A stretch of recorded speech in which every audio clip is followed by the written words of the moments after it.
नमस्कार दोस्तों, 7 अगस्त 2025 पहली प्रेस कॉन्फ्रेंस की कांग्रेस नेता राहुल गांधी ने उन्होंने वोट चोरी को एक्सपोज किया। एक असेंबली में 1 लाख फेक वोटर्स। 13 अगस्त को दूसरी प्रेस कॉन्फ्रेंस की बीजेपी नेता अनुराग ठाकुर ने उन्होंने भी वोटिंग में धांधली की बात की। 2,99,000 डाउटफुल वोटर्स, ये देखिए कैसे हैं। और 17 अगस्त को तीसरी प्रेस कॉन्फ्रेंस की इलेक्शन कमीशन में लोगों ने सोचा था कि वोट चोरी के इल्जामों पर कुछ करारा जवाब देंगे, लेकिन chief election commissioner Gyanesh Kumar ने इतनी अजीबोगरीब बातें कही कि यहाँ एक पूरा मीम फेस्ट बन गया।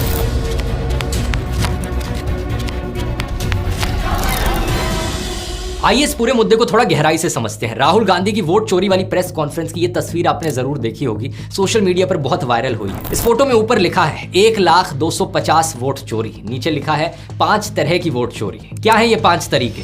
डुप्लीकेट वोटर्स 11,000 से ज्यादा, फेक और इनवैलिड एड्रेसेस 40,000 से ज्यादा, एक ही एड्रेस पर बल्क वोटर्स 10,000 से ज्यादा, इनवैलिड फोटोज 4,000 से ज्यादा और फॉर्म 6 का मिसयूज 33,000 से ज्यादा। ये टोटल में 1 लाख से ज्यादा का नंबर होता है। ये देखकर शायद आपको लगे कि पूरे देश भर की बात की जा रही है या फिर एक सिंगल स्टेट की बात की जा रही है, लेकिन ऐसा नहीं है दोस्तों। आप जानकर हैरान हो जाएंगे कि ये जो पूरी प्रेस कॉन्फ्रेंस में इन्वेस्टिगेशन राहुल गांधी की टीम ने करी, ये सिर्फ एक सिंगल कॉन्स्टिट्यूएंसी में करी। ये कॉन्स्टिट्यूएंसी है बैंगलोर सेंट्रल लोकसभा सीट। इसके अंदर भी एक सेगमेंट की बात की जा रही है, महादेवपुरा असेंबली सेगमेंट। यहाँ पर टोटल वोट्स ही करीब 6.5 लाख थे। तो आप इमेजिन कर सकते हो कि किस मैग्नीट्यूड की यहाँ पर चोरी हुई है। इस बैंगलोर सेंट्रल लोकसभा सीट में टोटल में 7 सेगमेंट्स थे और कांग्रेस कैंडिडेट ने बाकी सभी 6 सेगमेंट्स में जीत भी दर्ज की थी, लेकिन इस एक सेगमेंट में, महादेवापुर सेगमेंट में, वो बड़ी संख्या से पिछड़ गए और सिर्फ इसी कारण से 2024 की लोकसभा इलेक्शंस में पूरा रिजल्ट पलट गया इस सीट। विनिंग मार्जिन यहाँ पर था 32,707 का और वोट चोरी कितनी एलेज की गई?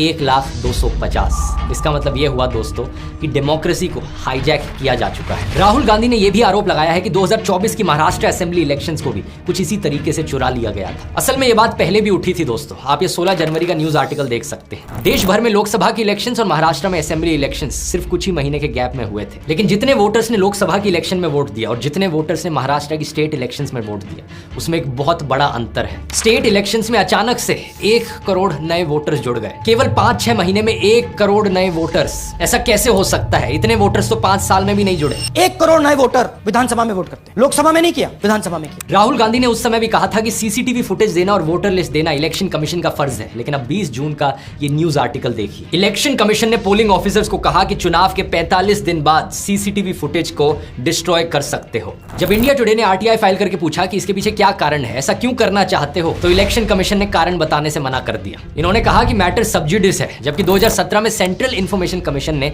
साफ तौर पर कहा है कि किसी सब जुडिस मैटर में भी अगर किसी कोर्ट या ट्रिब्यूनल ने इंफॉर्मेशन देने से एक्सप्रेसली मना किया है, केवल उसी केस में आप इंफॉर्मेशन को विदहोल्ड कर सकते हैं, वरना आपको आरटीआई एक्ट के तहत इंफॉर्मेशन देनी होती है। राहुल गांधी ने कहा कि इलेक्शन कमीशन द्वारा सीसीटीवी फुटेज को डिस्ट्रॉय करने की बात कहना सरप्राइजिंग था, क्योंकि महाराष्ट्र चुनाव को लेकर सवाल उठ चुके थे। इलेक्शन कमीशन ने कहा शाम को 5:30 बजे के बाद बहुत भारी संख्या में वोटिंग हुई थी महाराष्ट्र में, लेकिन राहुल गांधी ने कहा कि हमारे लोग पोलिंग बूथ पर ही खड़े थे, ऐसा कुछ भी नहीं हुआ था। इलेक्शन कमीशन कहता है 5:30 बजे बहुत भारी वोटिंग हुई, हमारे पोलिंग बूथ के वर्कर्स कहते हैं 5:30 बजे कोई भारी वोटिंग नहीं हुई थी, कोई लाइनें नहीं। अब इस बात को बड़ी आसानी से सीसीटीवी फुटेज से वेरीफाई किया जा सकता था, लेकिन नहीं, सीसीटीवी फुटेज को तो भाई डिस्ट्रॉय कर देना है 45 दिनों के बाद। यही कारण है दोस्तों कि राहुल गांधी ने कहा कि इलेक्शंस में चोरी करने के लिए इलेक्शन कमीशन बीजेपी के साथ मिली हुई थी। भाई और बहनों, सच्चाई ये है कि हिंदुस्तान में इलेक्शन कमीशन और बीजेपी मिलकर इलेक्शन चोरी कर रहे हैं।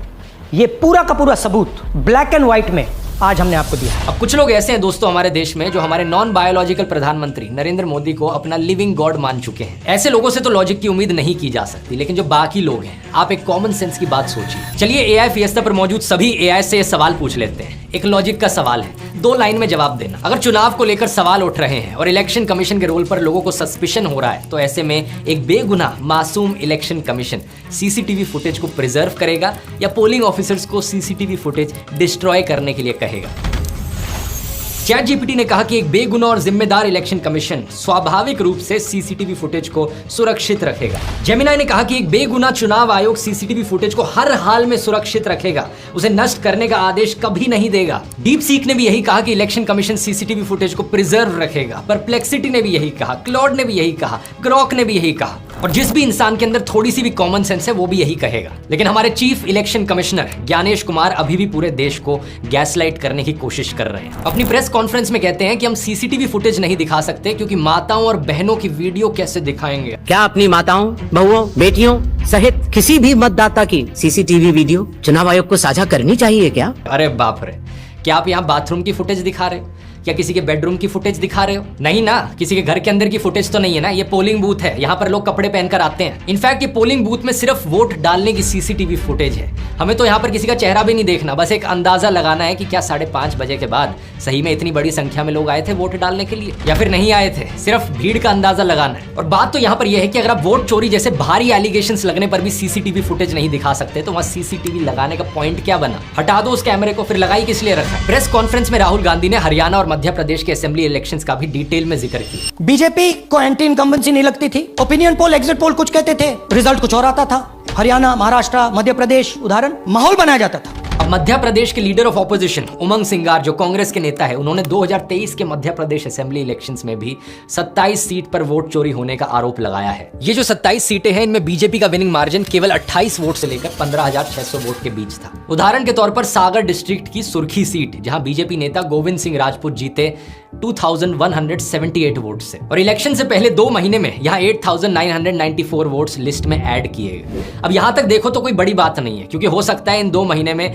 कुछ लोग 18 साल के हुए होंगे और ये 8000 के करीब लोग होंगे जो आ गए। लेकिन दिक्कत यह है कि यहाँ 5 जनवरी 2023 से 2 अगस्त 2023 तक करीबन 7 महीने में 4,64,000 वोटर्स बढ़े। लेकिन अगले 2 महीने में यानी कि 2 अगस्त से लेकर 4 अक्टूबर तक 16,05,000 वोटर्स बढ़ गए। जरा सोचकर देखो, 7 महीने में करीबन 4.5 लाख और केवल 2 महीने में करीबन 16 लाख वोटर्स बढ़ जाते, यानी हर रोज के करीबन 25,000 वोटर्स जुड़ गए। क्या ये कहीं से भी एक नॉर्मल बात लग रही है? इसके अलावा उन्होंने ये भी बताया कि दिसंबर 2022 में इलेक्शन कमीशन ने खुद 8,51,000 फेक और डुप्लीकेट एंट्रीज हटाने का निर्देश दिया था, लेकिन किसी भी डिस्ट्रिक्ट ऑफिसर ने इसकी डिलीशन रिपोर्ट को पब्लिक नहीं किया। दोस्तों, इलेक्शंस में फेयरनेस और ट्रांसपेरेंसी इंश्योर करना इलेक्शन कमीशन का काम होता है, लेकिन वो इसका ठीक उल्टा काम कर रहे हैं। जैसे कि ये देखिए, इलेक्शन कमीशन ने जून 2023 में छत्तीसगढ़, मध्य प्रदेश, मिजोरम, राजस्थान और तेलंगाना के चीफ इलेक्टोरल ऑफिसर्स को एक डायरेक्टिव इशू किया कि जनवरी से जून के बीच जो वोटर मॉडिफिकेशंस हुई हैं उन्हें पब्लिश ना करें। मतलब सोचकर देखो,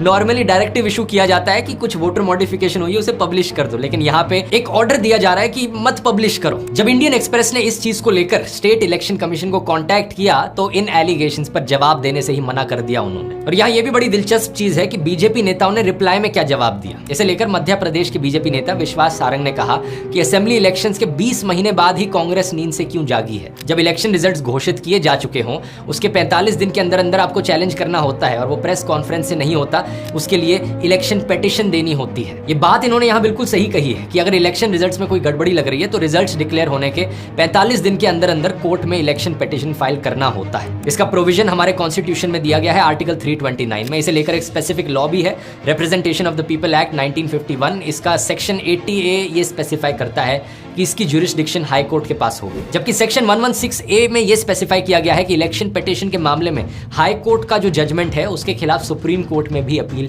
की जा सकती है। यहाँ यह भी स्पेसिफाई करना जरूरी है दोस्तों कि प्रेसिडेंट और वाइस प्रेसिडेंट की जो इलेक्शंस होती हैं वो इस सबसे बिल्कुल अलग होती हैं। उनको लेकर अगर कोई डाउट या डिस्प्यूट होता है तो मामला सीधा सुप्रीम कोर्ट में जाता है। इसका प्रोविजन है कॉन्स्टिट्यूशन के आर्टिकल 71 में, और इसकी प्रोसीजरल डिटेल्स के लिए है the presidential and vice presidential elections act 1952। लेकिन अपने पॉइंट पर वापस आए तो इलेक्शन कमीशन का काम होता है इलेक्टोरल रोल्स का प्रिपरेशन और इलेक्शंस का कंडक्ट कराया जाना। जब इलेक्शंस चल रहे होते हैं उस समय पर कोई कोर्ट का इंटरवेंशन नहीं होता है, और उस समय पर अगर किसी को कोई गड़बड़ी होती हुई दिखती है तो वो इलेक्शन कमीशन को शिकायत कर सकता है। जब इलेक्शंस हो जाते हैं, रिजल्ट डिक्लेयर हो जाता है, तो इलेक्शन कमीशन खुद से रिजल्ट का रिव्यू नहीं कर सकता। अब हाई कोर्ट में इलेक्शन पिटीशन दी जाती है। तो यहां तक बीजेपी नेता विश्वास सारंग की बात सही है, लेकिन इलेक्शन पिटीशन हवा में तो नहीं दे देंगे ना, उसके साथ कोई सबूत भी होना चाहिए, एविडेंस की भी जरूरत होती है। और हमारे केस में दिक्कत तो यही है ना कि एविडेंस के ऊपर इलेक्शन कमीशन कुंडली मारकर बैठा है, फिर कैसे बात चलेगी? जहां वोटिंग हो रही होती है वहां ना फोन ले जाया जा सकता है, ना कोई कैमरा ले जाया जा सकता है, तो आखिर कोई कैसे सबूत कलेक्ट करे? सबूत सिर्फ सीसीटीवी फुटेज में मौजूद है जो इलेक्शन कमीशन डिस्ट्रॉय करने पर तुला है। विश्वास जी, जब आपका नाम ही विश्वास है तो आपका भी प्रयास होना चाहिए कि डेमोक्रेसी में विश्वास फैल सके। अगर आपको लगता है कि वाकई बीजेपी जनता के बीच में पॉपुलर है तो आपको खुला चैलेंज देना चाहिए कांग्रेस वालों को कि जैसा तुम्हें करना है कर